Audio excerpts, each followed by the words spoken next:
요한복음 20장 29절에서 31절까지 말씀입니다. 제가 한 절 읽고 여러분 한 절 읽고 31절은 같이 읽도록 하겠습니다. 예수께서 이르시되 너는 나를 본고로 믿느냐 보지 못하고 믿는 자들은 복되도다 하시니라.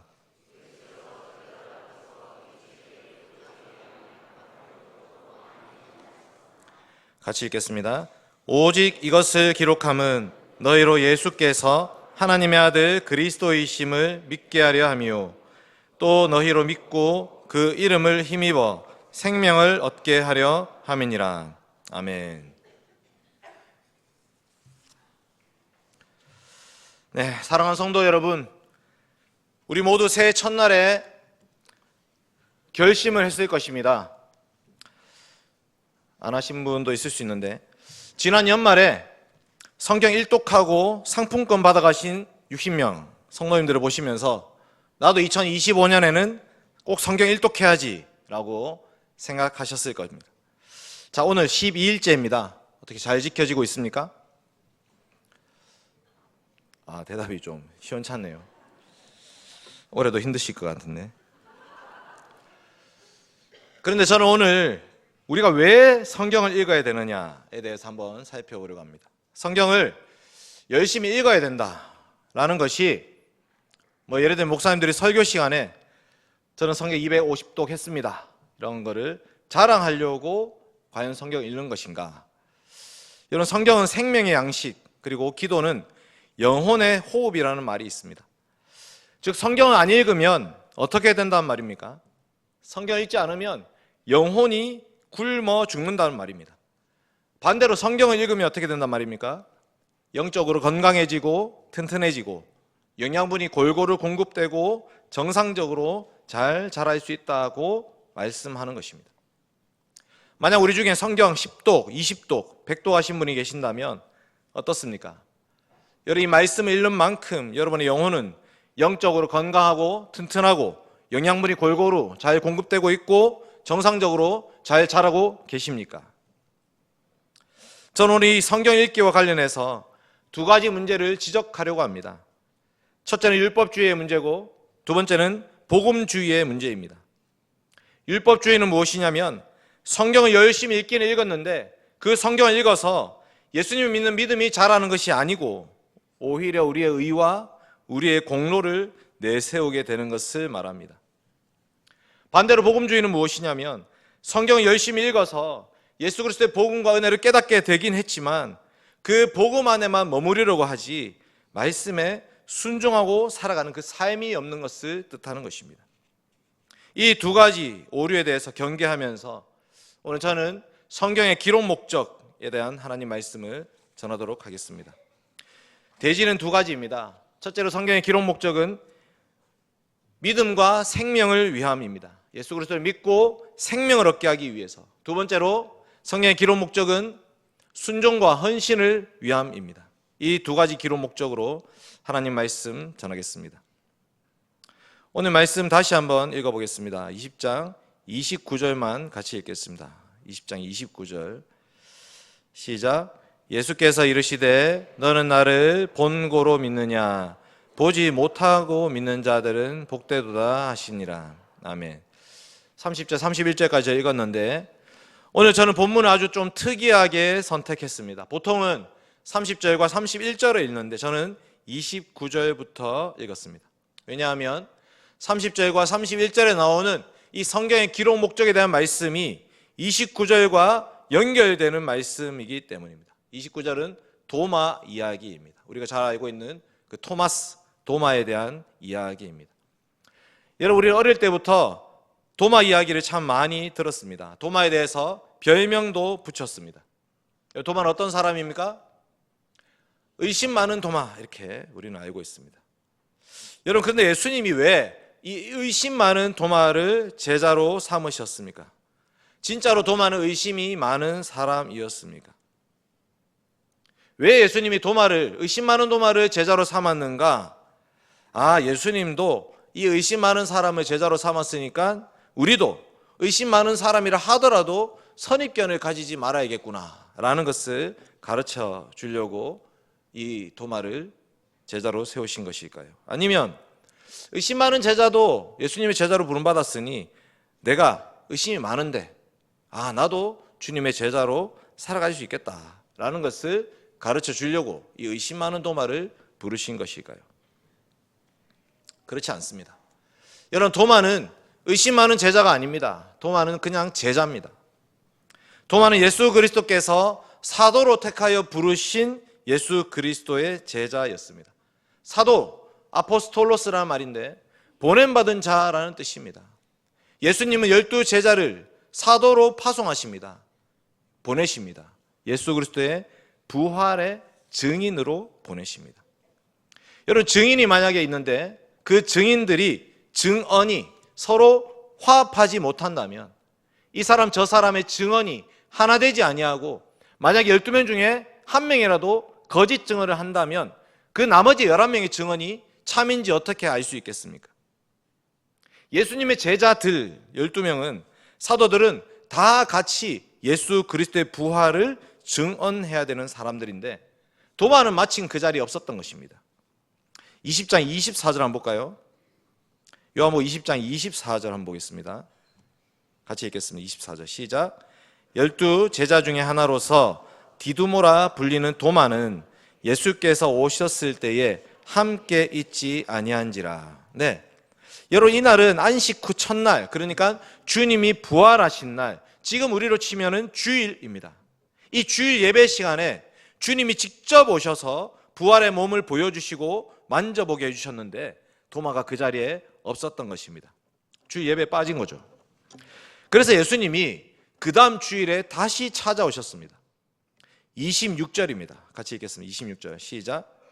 여드레를 지나서 제자들이 다시 집 안에 있을 때에 도마도 함께 있고 문들이 닫혔는데 예수께서 오사 가운데 서서 이르시되 너희에게 평강이 있을지어다 하시고. 네, 여러분, 이 말씀이 중요합니다. 지금 이 예수님의 제자들은 로마 군병들에게 예수님의 시체로 훔쳐간 자들이라고 지목된 자들, 블랙리스트에 올랐던 자들입니다.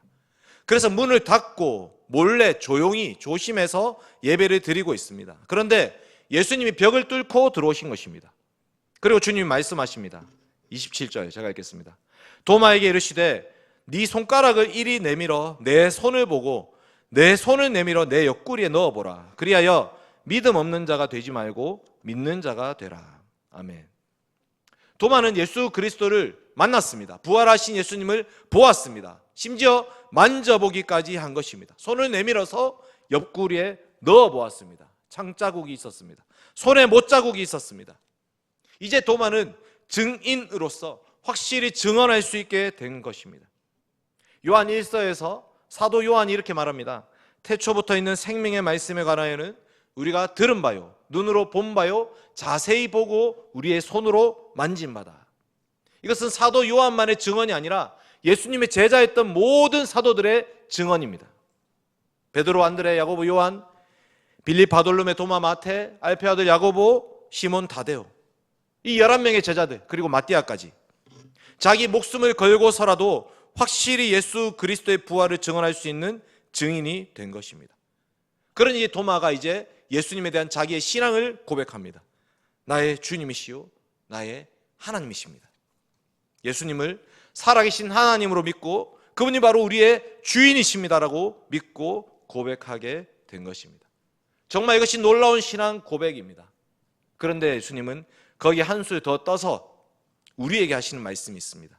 너는 나를 본고로 믿느냐? 보지 못하고 믿는 자들은 복되도다. 지금까지 도마에게 자기 몸을 보여주면서까지 그 확신을 시켜주셨던 예수님이 이제는 보지 못하고 믿는 자들이 생겨날 것이다. 그리고 그들이 훨씬 더 복되다라고 말씀하고 있습니다. 아니, 보지 못했는데 어떻게 믿을 수가 있습니까? 예수님의 제자들은 가는 곳곳마다 부지런히 예수님의 부활, 그것을 증언했습니다. 아무 죄 없으신 하나님의 아들 예수님께서 우리를 대신해서 십자가에 못 박혀 죽으셨고 예수님은 3일 만에 부활하셨고 지금도 살아계시고 하나님 보좌 우편에 올라 앉으셨다라고 증언했습니다. 그런데 사람들은 믿지 않습니다. 특히 유대인들이 믿지 않습니다. 유대인의 회당에서 매 안식일마다 성경을 읽고 묵상하는 그들이 믿지 않습니다. 예수 그리스도의 부활 믿지 않습니다. 그리고 사도들은 하나씩 둘씩 죽어나가고 있습니다. 야고보가 죽습니다. 베드로가 잡혀갑니다. 요한이 유배를 당합니다. 여러분, 12사도가 다 죽고 나면 어떻게 되는 것입니까? 이 12사도가 다 죽고 나면 예수 그리스도의 부활은 사실일까요? 어떻게 알 수 있습니까? 이제 예수님의 제자들은 예수 그리스도의 사역과 행적, 그 모든 것들을 기록하기 시작합니다. 예수 그리스도의 탄생부터 예수님의 모든 부르심과 사역과 가르침과 병 고침과 귀신을 쫓아내심과 죽은 나사로를 살리심과 십자가에 못 박혀 죽으심과 부활하심과 승천하심과 하나님 보좌 우편에 올라앉으신 그분. 누가복음 한번 볼까요? 누가복음 1장 1절부터 4절입니다. 앞에 띄워져 있습니다. 제가 읽어드리겠습니다. 우리 중에 이루어진 사실에 대하여 처음부터 목격자와 말씀에 일꾼된 자들이 전하여 준 그대로 내력을 저술하려고 붓을 든 사람이 많은지라. 그 모든 일을 근원부터 자세히 미루어 살핀 나도 데오빌로 각하에게 차례대로 써 보내는 것이 좋은 줄 알았노니 이는 각하가 알고 있는 바를 더 확실하게 하려 함이로라. 아멘. 이미 데오빌로 각하는 그 말씀을 들었던 사람이지만 이 데오빌로 각하에게 뿐만 아니라 오고 오는 모든 성도들에게 우리 주 예수 그리스도의 탄생과 죽음과 부활 그리고 승천에 대한 말씀을 자세히 기록하여서 그 말씀을 남기는 것입니다. 사도행전 1장 2절도 1장 1절과 2절도 이렇게 말합니다. 데오빌로여, 내가 먼저 쓴 글에는 무릇 예수께서 행하시며 가르치시기를 시작하심부터 그가 택하신 사도들에게 성령으로 명하시고 승천하신 날까지의 일을 기록하였노라. 누가와 사도행전을 썼는데 이 누가는 누가복음을 이렇게 정리하고 있는 것입니다. 누가복음의 내용은 무엇입니까? 내가 먼저 쓴 글인데 무릇 예수께서 행하시며 가르치시기를 시작하심부터 택하신 사도들에게 성령으로 명령하시고 승천하신 날까지의 일을 기록하였다. 마태는 마태대로, 마가는 마가대로, 누가는 누가대로, 요한은 요한대로 하나님의 아들 예수 그리스도의 탄생, 삶과 사역과 죽음과 부활과 승천, 이 모든 말씀을 기록한 것이 바로 이 사복음서입니다. 특히 마태는 왕이신 예수 그리스도를 증언하고 있습니다. 아브라함과 다윗의 자손 예수 그리스도의 계보라. 하늘과 땅의 모든 권세를 내게 주셨으니 하면서 왕으로 오신 예수 그리스도를 증언하고 증거합니다. 누가는 제사장과 성전이신 예수님을 증언하고 있습니다. 시작할 때 제사장으로부터 시작해서 마칠 때도 예수님의 축도로 마치고 있습니다. 요한은 태초부터 계셨던 말씀 그리고 선지자이신 예수님을 증언하고 있습니다. 그러나 이 세 직분이 칼로 두부 자르듯이 딱 잘리는 것은 아닙니다. 누가복음에서도 제사장이면서 선지자이신 예수님을 증언하고 있고 요한복음에서는 선지자이시면서 성전이신 예수님을 증언하고 있습니다. 이 모든 것들 종합적으로 봤을 때 이 사복음서는 모두 다 예수는 그리스도시다, 예수님은 왕이시며 제사장이시며 선지자이시다 라는 말씀을 증언하고 있는 것입니다. 오늘 본문 말씀이 바로 그것을 가르쳐 주고 있습니다. 요한복음 20장 30절 31절을 같이 읽겠습니다. 요한복음 20장 30절과 31절입니다.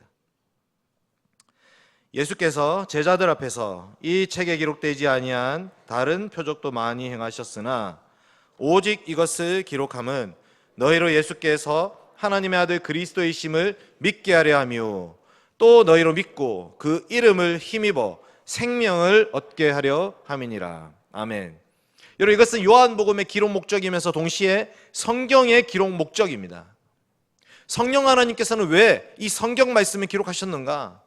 여러분, 이 예수 그리스도께서 하나님의 아들 그리스도이심을 믿게 하기 위해서 이 말씀을 기록하신다고 말합니다. 예수님이 하나님의 아들로 이 땅에 오셨습니다. 하나님의 아들, 그 특히 왕을 뜻하는 것입니다. 수많은 유대인들이 성경을 연구했습니다. 서기관들은 성경을 필사하는 사람들이었습니다.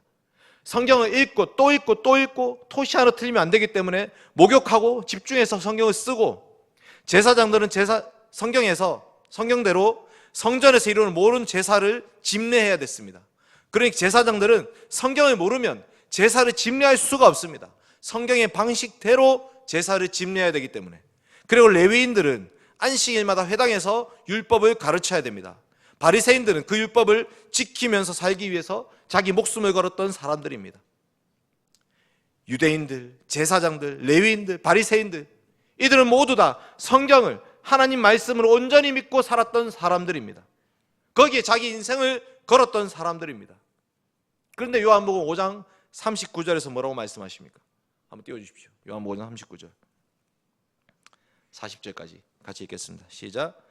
너희가 성경에서 영생을 얻는 줄 생각하고 성경을 연구하거니와 이 성경이 곧 내게 대하여 증언하는 것이니라.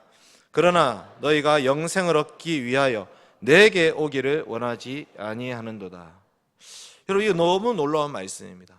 성경 공부 열심히 했는데 그 성경을 열심히 읽고 필사하고 외우고 그 말씀에 순종하고 살려고 했는데 누구한테 오지 않습니까? 예수 그리스도께로 나아오지 않는 이 율법주의자들에 대해서 이 땅에서 자기의 의, 자기의 공로, 그것을 외식하며 살다가 지옥에 가는 자들. 영생이 무엇입니까? 영생을 누리기 위해서 성경을 연구한다. 영생이 무엇인가? 영원히 사는 것?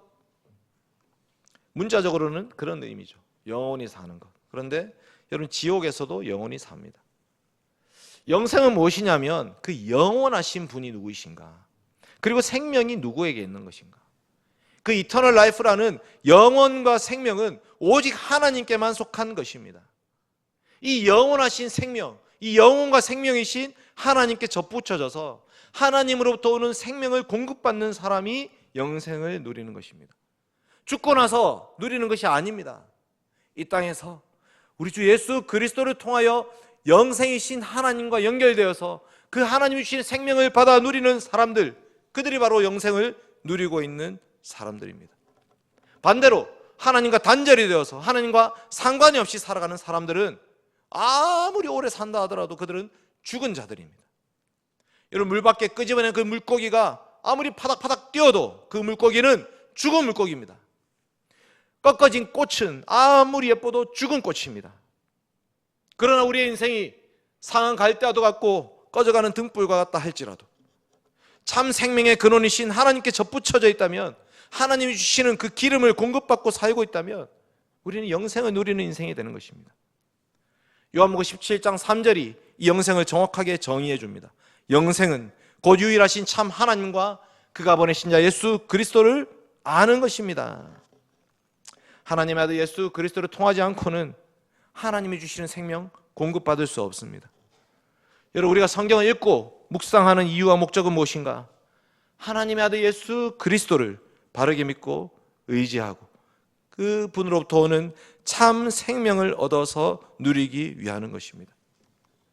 우리가 성경을 열심히 읽음에도 불구하고 예수님을 모른다면, 예수님과 상관이 없다면 저 구약의 유대인들이 구약 말씀을 붙잡고 율법주의적으로 살고 있는 것과 다를 바가 없습니다. 여러분, 예수님 모르면 창조를 알 수 없습니다. 태초에 하나님이 천지를 창조하시니라. 그 천지 창조 누가 하셨습니까? 태초부터 계셨던 생명의 말씀. 태초에 말씀이 계시니라. 이 말씀이 하나님과 함께 계셨으니 말씀은 곧 하나님이시니라. 말씀이신 우리 주 예수 그리스도께서 천지 만물을 창조하셨습니다. 예수님 모르면 구속을 모릅니다. 하나님은 우리를 구원하기 위해서 하나님 아들 예수 그리스도를 보내셨습니다. 다른 이로서는 구원을 얻을 수 없나니 천하 사람 중에 구원을 받을 만한 다른 이름을 우리에게 주신 일이 없음이니라. 예수님 모르면 종말을 모릅니다. 어찌하여 서서 하늘 쳐다보느냐? 너희 가운데 하늘로 올려주신 예수는 하늘로 가심을 본 그대로 오시리라. 예수님 모르면 창조도 모르고 구원도 모르고 종말도 모르고 심판도 모르고 영생도 모르고 살아가는 것입니다. 여러분, 2025년 올해 성경 열심히 한번 읽으십시오. 정말 열심히 한번 읽어보십시오. 그러나 유대인들처럼 자기의 공로를 쌓기 위해서, 자기의 의를 드러내기 위해서 다른 사람들을 멸시하고 비방하기 위해서 읽지 마십시오. 끊임없이 말씀 앞에서 우리의 죄를 직시하십시오. 끊임없이 그 말씀 앞에서 우리를 대신해서 십자가에 죽으신 예수 그리스도를 목도하십시오. 그 주님께 나아가십시오. 그리스도의 십자가 아래에서 용서받은 자로 살아가십시오. 은혜 가운데 살아가시고 하나님과 교제하며 살아가시고 하나님과 소통하며 살아가시고 하나님께 모든 것들 아뢰며 살아가시고 예수 그리스도의 이름으로 기도하며 살아가십시오. 그것이 바로 영생입니다. 오직 예수 그리스도 안에만 참 생명이 있습니다. 요한복음에 많은 사람들이 예수님을 만납니다. 예수님 만났던 정말 더 많은 사람들이 있지만 그 중에서도 특별히 요한복음에 예수님 만났던 사람들의 말씀이 기록이 되어 있습니다. 그들은 모두 죄와 어둠과 비참함 속에서 죽음과 같은 고통을 살고 있던 사람들이었습니다. 그러나 그들이 예수님 만났고 예수님을 그리스도로 고백합니다. 그리고 그들은 참 생명을 얻었습니다. 니고데모가 그랬고 수가성 여인이 그랬고 왕의 신하가 그랬고 38년 된 병자가 그랬고 날 때부터 소경된 자가 그랬고 죽은 지 4일이 지난 나사로가 그랬습니다. 우리 주 예수 그리스도를 만나기 전에는 죄와 비참한 가운데 썩어 냄새가 나는 그런 인생을 살고 있던 자들이었지만 그런 자들에게 우리 주 예수 그리스도의 빛이 비춰졌을 때 참 생명이신 주님이 그들을 만나 주셨을 때에 그때 그들은 생명의 빛, 구원의 빛, 영광의 빛을 보게 된 것입니다. 우리도 마찬가지입니다. 여러분, 우리의 인생은 얼마나 더럽고 비참합니까? 이 땅에서 우리가 잘 산다는데 얼마나 잘 살고 있습니까? 우리는 계속해서 고통과 절망 속에서 아픔과 좌절 속에서 살고 있는 그런 자들입니다. 그런 우리들에게 생명의 빛이 비춰졌습니다. 말씀 육신에 대해 우리 가운데 가심에 우리가 그의 영광을 보니 아버지의 독생자의 영광이요 은혜와 진리가 충만하더라. 여러분, 이게 바로 복음입니다. 우리 주 예수 그리스도를 믿음으로 말미암아 죄와 비참해 있던 자들이 생명과 영생과 은혜와 진리를 얻게 되는 것, 그것이 바로 복음입니다. 이보다 더 큰 은혜가 어디 있겠습니까? 오늘 웨스트민스터 소결문답을 함께 배워야 되는데 한번 띄워주십시오. 웨스트민스터 소결문답 한번 읽겠습니다. 2문 제가 읽겠습니다. 하나님께서 우리에게 무슨 법칙을 주셔서 그분을 영화롭게 하고 즐거워하게 하셨습니까? 하나님의 말씀은 우리가 그분을 영화롭게 하고 즐거워하는 방법을 가르쳐주는 유일한 법칙입니다. 3문, 성경은 주로 무엇을 가르칩니까? 사람이 하나님에 관하여 믿어야 할 바와 하나님께서 사람에게 요구하시는 의무를 가르칩니다. 네, 이게 좀 아주 건조하게 써 있지만 이 성경이 주로 가르치는 것은 무엇인가? 하나님이 도대체 어떤 분이신가? 우리가 믿는 하나님, 우리가 믿고 고백하는 하나님, 우리 주 예수 그리스도가 도대체 누구이신지를 성경은 잘 가르쳐 줍니다. 이것이 웨스트민스터 소결문답의 4문에서 38문까지의 내용입니다. 그리고 39문에서 107문까지는 그렇게 하나님과 연결되어 있는 하나님의 백성, 하나님의 언약 백성으로서 우리는 어떻게 살아가야 되는 것인가? 하나님이 우리에게 요구하시는 의무는 무엇입니까? 이것을 가르쳐 줍니다. 그럼 여러분은 이 성경 말씀을 통해서 먼저 믿음과 생명을 믿고 고백하셔야 됩니다. 우리 주 예수 그리스도 안에서 참 생명을 얻어서 누리셔야 됩니다. 그리고 우리는 이제 순종과 헌신의 삶으로 나아가야 됩니다. 히브리서 4장 12절 한번 띄워주십시오. 같이 읽겠습니다. 시작. 하나님 말씀은 살아있고 활력이 있어 좌우의 날선 어떤 검보다도 예리하여 혼과 영과 및 관절과 골수를 찔러 쪼개기까지 하며 또 마음의 생각과 뜻을 판단하나니. 아멘. 우리가 성경을 읽는 두 번째 목적은 무엇이냐면 순종과 헌신입니다. 복음주의자들은 그냥 예수 믿고 천국 간다 이렇게 얘기합니다. 그러나 우리는 예수 믿고 천국 가는 것이 아니라 예수 그리스도 믿고 주로 고백함으로 말미암아 하나님 백성 되었기 때문에 이제는 우리의 삶이 우리 것이 아니고 주님의 것임을 믿고 고백하면서 우리 자신을 거룩한 산 제물로 하나님께 바치는 자들입니다. 하나님 말씀은 살아있고 활력이 있어서 좌우의 날선 어떤 검보다도 예리하고 혼과 영과 및 관절과 골수를 찔러 쪼개기까지 하고 마음의 생각과 뜻을 판단합니다. 여러분, 말씀 앞에서 깨어지셔야 됩니다. 말씀 앞에서 낮아지셔야 됩니다. 말씀 앞에서 우리의 모든 죄를 회개하셔야 됩니다. 이 말씀은 구약시대 이스라엘 백성들이 제사 제물을 바치는 모습과 같은 모습입니다. 예리한 칼로 그 제사의 제물들을 찔러서 쪼개면서 하나님께 바치듯이 우리 자신을 하나님께 바쳐야 됩니다. 날마다 그 하나님 말씀 앞에서 우리의 마음과 뜻과 우리의 생각과 판단을 돌아보아야 됩니다. 우리는 계속 그 마음과 생각이 죄로 오염되어 있어서 하나님과 상관이 없이, 하나님 말씀과 상관없이 살아가려고 합니다. 그러니 우리는 말씀 앞에서, 거울 앞에 서서 우리의 모든 죄를 낱낱이 고백하면서 나는 날마다 죽노라고 고백해야 됩니다. 우리 생각과 판단, 경험이 다 왜곡되어 있습니다. 그리고 이제 우리는 그 말씀 앞에서 우리의 발의 등이요 우리의 길의 빛입니다라고 고백해야 됩니다. 주님, 저는 갈 길을 알지 못합니다. 갈 바를 알지 못하는 자들이오니 주님께서 우리의 말씀을 통해서 우리의 발에 등불을 비춰주시고 우리의 길에 빛을 비춰주십시오. 주님, 말씀이 없으면 저는 어디로 갈지를 모릅니다. 계시의 말씀이 없으면 백성이 방자히 행한다 이렇게 말합니다. 우리가 살아가야 될 그 삶의 태도와 우리가 살아가야 될 그 순종해야 될 말씀이 성경에 기록되어 있습니다. 그래서 성경은 신앙과 생활의 유일한 준칙입니다. 십계명 말씀 우리가 예배 시간마다 믿고 고백합니다. 그 십계명 말씀 어떻게 시작합니까? 제 일은 이렇게 시작하지 않습니다. 십계명 말씀, 나는 너를 애굽 땅 종되었던 집에서 인도하여 낸 너의 하나님 여호와다. 하나님이 우리를 구원하여 주신 그 은혜에 힘입어서 이제 우리는 우리의 삶을 주님께 바치기로 작정하는 것입니다. 복음주의자들은 그 십계명의 서문만 읽고 끝나는 겁니다. 나는 너를 애굽 땅 종되었던 집에서 인도하여 낸 너의 하나님 여호와다. 아멘. 감사합니다. 십계명 내용이 없습니다. 순종해야 될 내용이 없는 것입니다. 그 예수 믿고 구원받아서 열심히 기도하고 살다가 총 간다. 여러분, 하나님 말씀은 그렇게 끝나지 않습니다. 제 일은 너는 나 외에 다른 신을 내게 두지 말라. 예배는 누구에게 드리는 것인가? 유일하신 참 하나님께 드리는 것입니다. 예배는 어떻게 드리는 것인가? 하나님 말씀대로 드려야 됩니다. 예배는 어떤 태도와 자세로 드려야 됩니까? 여호와의 이름을 망령되이 일컬어서는 안 됩니다. 특히 예배 시간에 하나님 이름을 제일 많이 언급하고 있습니다. 예배는 언제 드리는 것입니까? 예배의 날, 안식일을 기억하여 거룩히 지켜야 됩니다. 하나님을 사랑하는 방식을 하나님의 계명의 말씀을 통해서 우리에게 낱낱이 가르쳐주고 계십니다. 이웃 사랑하는 방법, 권위와 질서의 문제, 생명 윤리에 관한 문제, 성과 가정의 문제, 재산과 소유의 문제, 언어 생활의 문제, 마음의 문제, 우리가 어떻게 이웃들을 살아가며 살아갈 것인가에 대해서도 5계명부터 10계명까지 조목조목 하나님 말씀은 가르치고 있습니다.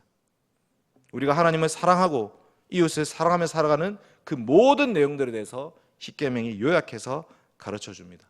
이 10계명은 하나님 말씀 전체의 요약입니다. 그러나 우리는 이 모든 말씀을 온전히 지키고 살 수 없기 때문에 이 계명의 말씀 앞에서 우리의 죄와 비참함을 또다시 고백해야 됩니다. 주님, 용서해 주십시오. 예배 시간마다 우리는 죄의 공적인 고백을 하는 것입니다. 하나님의 진노와 저주 앞에 서 있는 우리 자신의 모습을 직면해야 됩니다. 그리고 다시 예수 그리스도를 붙잡아야 되죠. 그게 믿음입니다. 또다시 회개해야 됩니다. 그리고 우리는 은혜의 방편을 힘써서 사용해야 됩니다. 이 말씀과 성례와 기도, 우리 예배입니다. 그래서 여러분, 예수 믿고 구원받은 사람들은 끊임없이 하나님 말씀 앞에서 우리를 돌아보면서 예배드리면서 거룩한 하나님의 백성으로 세상 속에 빛으로 소금으로 살아가는 것입니다. 성경은 단지 예수 믿고 구원받아 천국 가는 것을 말하는 게 아닙니다. 예수님을 주로 믿고 고백하는 성도들의 삶이 있습니다. 우리의 헌신과 우리의 순종에 대해서 말씀은 가르쳐 주고 있습니다. 그래서 우리는 계속해서 하나님 말씀 앞으로 나아가야 되는 것입니다. 디모데후서 3장 14절에서 17절 한번 보겠습니다. 디모데후서 3장 14절에서 17절 한번 띄워주십시오. 한 절씩 교독하겠습니다. 그러나 너는 배우고 확신한 일에 거하라. 너는 내가 누구에게서 배운 것을 알며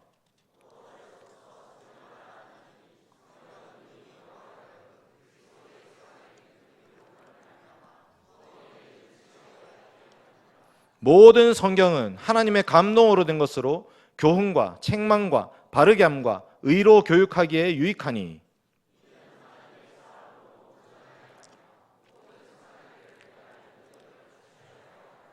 아멘.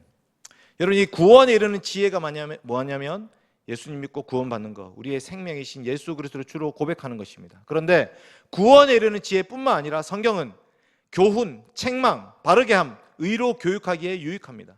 우리의 삶에 등불을 비춰주고 있습니다. 우리가 얼마나 죄인인지를 보여주고 있습니다. 어떻게 회복되어야 되는지를 보여주고 있습니다. 그리하여서 온 하나님의 백성들로 하여금 온전하게 하고 선행을 행할 능력을 갖추게 하는 것입니다. 이것이 성경의 기록 목적입니다. 여러분, 성경을 통해서 예수 그리스도께로 나아가셔야 됩니다. 그리고 성경을 통해서 어떻게 살아가야 될 것인가, 나는 과연 어떻게 그리스도인으로 살 것인가를 듣고 배우셔야 됩니다. 이제 말씀을 맺겠습니다. 여러분, 우리는 성경의 기록 목적에 대해 살펴보았습니다. 기록 목적은 믿음과 생명, 그리고 순종과 헌신입니다. 예수 믿고 구원받은 사람들, 하나님 백성으로 회복된 자들입니다.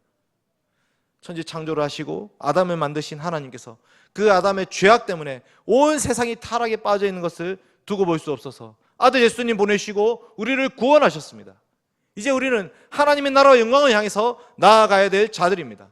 모든 선한 일을 행할 능력을 갖추고 말씀에 순종함으로 언약 백성답게 살아가야 됩니다.